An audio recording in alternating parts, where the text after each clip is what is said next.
Hello all. Today I'm going to discuss about the components I've selected for assembling a desktop.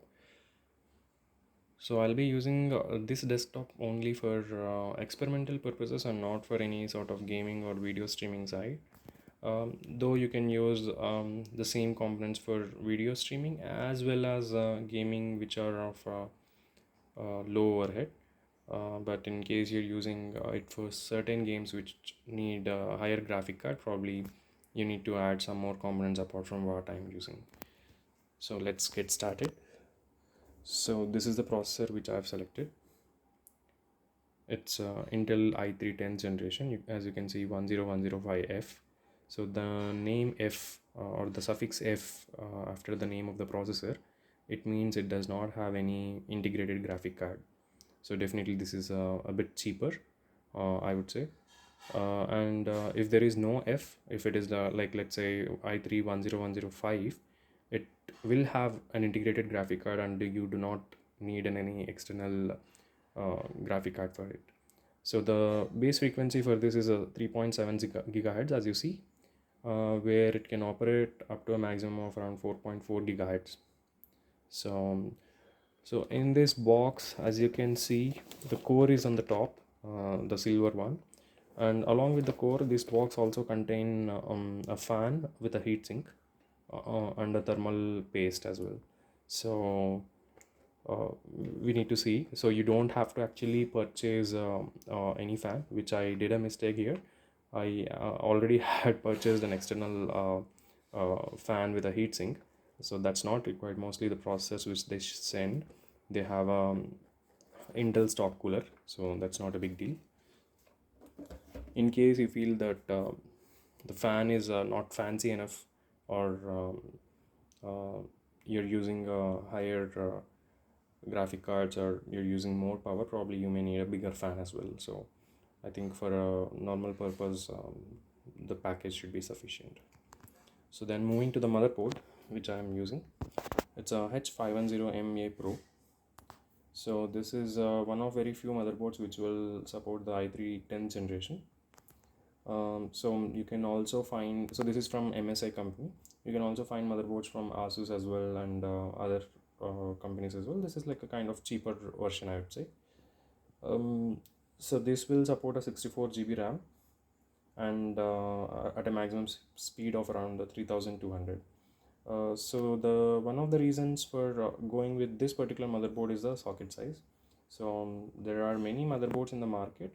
The main factor which we need to see in selecting a motherboard is the socket size, which is the LGA 1200 for this. The reason why I selected LGA 1200 is the i3 10th generation processor which I selected, it supports a LGA 1200 socket size, so that's the reason. And also, like, in the H510 series itself, you can find like Pro E and A-Pro, two kind of motherboards. So the Pro E one, all the features are common between Pro E and A-Pro. Only thing or only difference is the SSD card, the form factor of the SSD card which it support. So this is like a M.2 form factor which it will support, and the Pro E1, it is a 2.5-inch form factor. So let me explain what it is. So this is a SSD which I've selected. It's from Micron Crucial. It's a 250 GB SSD card. So now, if as you can see, there is the name M2.